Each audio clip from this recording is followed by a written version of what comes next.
안녕하세요. 젊어지는 TV 장혁진입니다. 감사합니다. 자, 오늘 이 시간에는요, 제가 나 혼자 산다는 그냥 이렇게 저녁 시간에 금요일날 저녁에 방송이 되잖아요. 저희가 지난주 금요일에 나온 방송을 제가 저희 PD님한테 부탁해가지고 빨리 캡처를 좀 해달라고 부탁을 드렸어요. 제가 평상시에 안재현 씨 좋아해서 TV를 보다가 채널을 멈추게 됐는데, 제가 치과의사다 보니까 이 구강 관리를 하는 모습을 보고서 더 좋아하게 됐어요. 그래서 오늘 이렇게 안재현 씨처럼 관리를 하시면요, 정말 대한민국 치과 다 망합니다. 그만큼 이가 나빠지지 않고요. 우리 썸네일 제목처럼 14억을 버는 구강관리법이 뭔지에 대해서 오늘 설명을 드릴 테니까요. 그 이외에 14억이 나오게 됐는지에 대해서도 이어지는 영상 보시게 되면은 아, 정말 그렇구나 하실 겁니다. 자, 그러면은 이 안재현 씨가 14억을 버는 구강관리법이 뭔지에 대해서 설명을 좀 드릴게요. 자, 안재현 씨 같은 경우에는 제가 왜 100점짜리 관리라고 얘기를 했냐 하면, 일단 조금이라도 뭘 드시고 나면은 화장실로 가셔서 가볍게 물로 먼저 한번 이렇게 헹굽니다. 아주 좋죠. 그리고 나서 칫솔질을 먼저 하는 게 아니고 치실을 들어서 이렇게 치실을 아주 구석구석 깔끔하게 하고 계세요. 이 치실하는 방법에 대해서는 제가 또 찍어 놓은 영상이 있으니까 오른쪽 위를 클릭하시면은 치실하는 방법도 제가 설명을 드릴 겁니다. 이렇게 치실을 하신 다음에 구강세정기예요. 이 안재현 씨는 이 구강세정기를 치실을 하신 다음에 이 구강세정기를 꼼꼼하게 또 많이 쏘세요. 우리가 예를 들어서 여러분 한번 상상을 해볼게요. 고기에 쌈장 싸가지고 김치랑 냉면에 된장찌개 맛있겠죠. 네. 자, 먹었단 말이에요. 너무 배가 불러요. 이 상태에서 여러분들은 모르겠지만 입안에 온갖 음식물 찌꺼기들이 다 들어가 있어요. 근데 여러분들은 보통 어떻게 하죠? 여기다가 이렇게 짜요. 입안에는 온갖 음식물 찌꺼기가 다 들어가 있는데 여기에서 바로 칫솔질을 막 해요. 바로 집어넣는 거죠. 틀린 방법이에요. 설거지 할 때 어떻게 해요? 그 수세미에다가 퐁퐁 묻혀가지고 바로 닦아요? 그래서 물로 한번 헹구죠. 왜 물로 헹궈요? 이유가 뭐죠? 그죠? 근데 만약에 접시에 음식물 찌꺼기가 많이 묻어있는 상태에서 닦으면 그게 깨끗하게 닦이겠어요? 아니잖아요. 물로 한번 닦아내야죠. 자, 제가 영상 하나 보여드릴게요. 자, 제가 이해를 쉽게 드리기 위해서 여러분들, 자, 차를 세차장에 맡겼다고 한번 생각을 해볼게요. 자, 차가 지저분해요. 세차장 가면 어떻게 하죠? 먼저 거품낸 스펀지로 닦는 게 아니고 이렇게 세차장에서 속 시원하게 세차하시는 분께서 수압으로 한번 세게 닦아줘요. 식사하신 다음에 세차할 때처럼 이렇게 수압으로 세게 쏴주는 거, 이게 100점이에요. 그러니까 강한 수압으로 피가 나더라도 참고 쏴야 돼요. 변태가 아니에요. 참고 쏴야 돼. 피가 나는다는 거는 무슨 말이냐면 그 부분에 염증이 있다는 거예요. 자, 근데 안재현 씨처럼 이렇게 관리를 열심히 해주시면 좋은데, 관리를 안 한다거나 아니면은 칫솔질만 하게 되면은 음식물 찌꺼기가 남아요. 그럼 지금 어떻게 돼요? 많은 분들이, 어르신들이 그런 얘기 많이 해요. 나 옛날에 이가 고르고 참 이뻤는데 이가 점점 삐뚤삐뚤해지는 것 같다. 이가 길어지는 것 같다. 그 관리가 안 돼서 그래요. 이가 움직이는 게 괜히 움직이는 게 아니고, 이런 기둥이 땅속에 깊이 박혀 있으면 안 움직이는데 이게 점점점 흙이 씻겨 내려가가지고 땅이 내려가면 기둥이 빠질 거 아니에요. 똑같아요. 이게 뿌리가 뼛속에 많이 박혀 있으면은 안 움직이는데, 음식물 찌꺼기가 남으면 치주염으로 인해서 잇몸 뼈가 내려가니까 이가 흔들거리면서 이가 맘대로 움직이는 거예요. 이분 보면은 이가 점점 길어지잖아요. 이게 뼈가 녹은 거예요. 또 이분도 삐뚤삐뚤. 그리고 여기 보면 어떻죠? 빨갛잖아요. 피가 여기 뭔가 핑크색이 아니고 빨갛잖아. 이런 데는 건드리기만 해도 피가 나요. 여기에 어떻다? 음식물 찌꺼기가 그동안 꼈는데 안 빠진 거예요. 그래서 치주염이 생긴 거죠. 여기도 보면은 피가 나려고 그러고 뭔가 이상하잖아요. 전부 다 이런 색깔이어야 되는데 빨간색 부분이 보이면서, 또 이건 치과의사가 건드려서 피가 나는 게 아니고 피가 쓱 나요. 먹다 보면 피가, 왜 어떤 분들 그런 얘기해요. 왜 밥 먹다가 식사하다가 피 맛이 난다? 내가 혀 깨물었나? 그게 아니고 음식물 찌꺼기가 껴서 염증이 생겨서 치주염 때문에 잇몸에서 피가 나는 거예요. 근데 많은 분들이 이 부분들을 조금만 칫솔질 한다거나 치간 칫솔을 쓴다거나 구강세정기를 썼을 때 피가 난다. 그럼 아이고 여기 건드리면 안 되나 싶어가지고 안 건드려서 오히려 더 염증을 키우게 되는 거죠. 근데 이렇게 안재현 씨는 구강세정기를 계속 쓰시니까 뭐 음식물 찌꺼기가 깨끗하게 빠질 거고요. 네, 그 다음에 이제서야 비로소 칫솔질을 시작합니다. 여기 박나래 씨가 리액션이 아유 이제서야 칫솔질 시작한다 이렇게 얘기를 하거든요. 물로 가글 하고 그 다음에 치실하고 그 다음에 구강세정기하고 이미 앞에 4분 정도를 관리하는데 썼어요. 그러니까 이제서야 칫솔질 하는데 우리 칫솔질 할 때 어떻게 하라고 그러죠? 하루에 3번 333 맞아요. 그게 하루에 3번 그 다음에 3분 동안 그리고 식후 3분 이내에 닦아라. 그죠? 그래서 333인 거예요. 그래서 실제로 뭐 거의 한 3분 닦더라고요. 꼼꼼하게. 그리고 닦는 방법도요. 제대로 닦아요.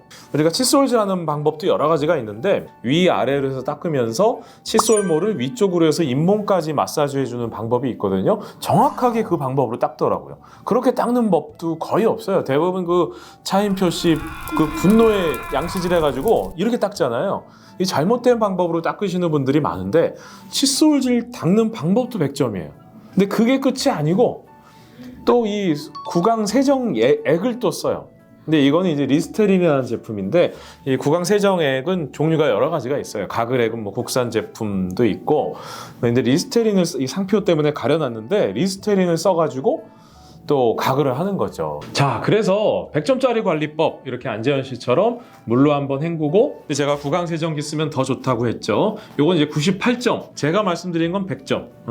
그렇게 구강 세정기 쓰면 좋다고 말씀드렸고요. 그 다음에 치실로 한번 해서 빠지지 않는 음식물 찌꺼기 또 플라그라든가 이런 것들 치태 제거해 주고요. 그 다음에 물청소. 제가 세차할 때 물청소 쓴다고 했죠. 자료화면 한번 영상 더 나가요. 세차로 해서 이렇게 깨끗하게 세차할 때처럼 써주고, 그 다음에 이제 비로소 스폰지에 세제를 묻혀서 치약을 묻혀서 깨끗하게 한번 닦아주는 거죠. 저 같은 경우에는 이렇게 칫솔질하고 난 다음에 구강세정기를 한번 더 해요. 왜냐? 세차할 때 거품으로 한번 닦아주면 그 다음에 물청 또 쏘잖아요. 그죠? 그러니까 똑같아요. 이 구강세정기도 2번 앞뒤로 써주는 게 더 깨끗해요. 저 같은 경우에는 안재현 씨 지금 7분 걸린다 그랬지만 저는 더 걸릴 것 같아요.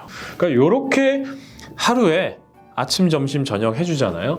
대한민국 치과 다 망한다니까요. 그리고 여러분들 14억 버는 거라니까요. 근데 안재현 씨는 이제 하루에 3번이 아니라 식사를 뭔가 입안에 음식물이 들어갈 때마다 한대요. 그리고 이거 하는 게 귀찮아서 밥을 잘 안 먹게 된대요. 아, 근데 그건 조금 너무 간 것 같아요. 식사는 하셔도 돼요. 자, 그러면 이 안재현 씨가 하는 구강관리법이 제가 98점이라고 말씀드렸는데, 그럼 이 점은 어디서 모자르느냐? 안 쓰는 게 하나 있어서 그래요. 바로 이 치간 칫솔이에요. 여러분들 그 아저씨 같다라는 게 별로 좋은 말은 아니잖아요. 그죠? 근데 아저씨 분들이 하시는 행동 중에 여러분들이 좀 극혐하는 게 있어요. 뭐냐면은 왜 식사하시고 나서 꼭 그 식당 계산하는 카운터에 뭐 있죠? 이쑤시개 있잖아요. 여러분들이 이쑤시개 잘 안 쓰잖아요. 그죠? 근데 왜 여러분들은 안 쓰냐면 이하고 이 사이가 안 벌어져 있기 때문에 음식물이 많이 안 껴요. 그리고 실제로 낀다고 해도 잘 모르고. 근데 아저씨, 할아버지 왜 쓰냐면은 식사만 하면 끼거든요. 그거를 빼려고 이쑤시개부터 찾는 거예요. 근데 그거를 이쑤시개를 이렇게 하시고 하면 되는데 이제 일단 물고 나오시잖아요. 그죠? 그 다음에 또 연세 드신 분들 하는 행동 중에 저분들 자꾸 이상한 소리 내지 하는 게 있어요. 뭐냐면은 식사하고 난 다음에 이런 거 하잖아요. 근데 여러분들 안 한단 말이에요. 일단 이거 하는 순간 아저씨 같아요. 그죠? 근데 그분들이 왜 그러냐? 고충이 있어서예요. 젊었을 때 안재현 씨처럼 관리가 안 됐기 때문에 이가 벌어져서 이쑤시개로 막 후벼 파고 소리 내고 하는 거죠. 근데 많은 분들이 오해하시는 게 원장님 이거 쓰면 이 더 넓어지는 거 아니에요? 라고 얘기하시는데 아니에요. 이거를 써야만 안 넓어지는 거예요. 그리고 이 굵기도 종류가 여러 가지가 있어요. 게다가 이런 치간 칫솔 같은 것들은 휴대용으로 가지고 다니면서 쓸 수 있기 때문에, 근데 보통 어르신들도 이미 잇몸이 나빠진 분들도 이걸 안 쓰시고 이쑤시개를 안 가지고 다니시니까 식당에서 이쑤시개를 막 찾는 거죠. 오늘 제목 말씀드린 것처럼 안재현 씨처럼 관리해주면은 14억 번다 말씀드렸던 이유가 뭐냐면요. 10년 전에 나온 논문에 따르면요. 이 자연치아 하나의 사회 경제학적 가치가 무슨 말이냐면 치료 비용만 드는 게 아니고요. 우리가 치아가 안 좋아져서 치료받으려면 병원에 왔다 갔다 해야 되죠. 치료 비용 넣어야 되죠. 고생해야 되죠. 이런 사회 경제적 가치가 치아 하나당 5천만 원이래요. 진짜로. 근데 생각해보면 여러분들 내가 5천만 원 줄게 여러분들 치아 하나 지금 빼자 그러면 뺄 거예요? 근데 이 자연치아가 28개인데 하나의 가치가 5천만 원이면 14억 집 한 채 버는 거예요. 그러니까 여러분들도 안재현 씨처럼 관리를 하면은요 식사도 잘하고 노년의 삶도 행복하게 살 수 있을 뿐만 아니라 정말 돈 번다라고 보시면 돼요. 그리고 대한민국 치과는 다 망하는 거고. 저는 솔직히 여러분들이 관리를 잘 안 했으면 좋겠어요. 대한민국 국민이. 하지만 그러면 안 되죠. 우리가요, 이 치료 시기는 늦추면 안 돼요. 보통 우리가 매년 주기적으로 검진하면은 보통 그리고 검진 스케일링도 매년 주기적으로 검진하고 스케일링도 1년에 한 번씩 의료보험 된단 말이에요. 10,000원 정도면 받을 수 있어요. 근데 이렇게 치과만 가셔도 드는 비용이 1이라고 하면은 만약에 쭉 방치를 하셔가지고 드는 비용은 200배가 넘게 들어가요.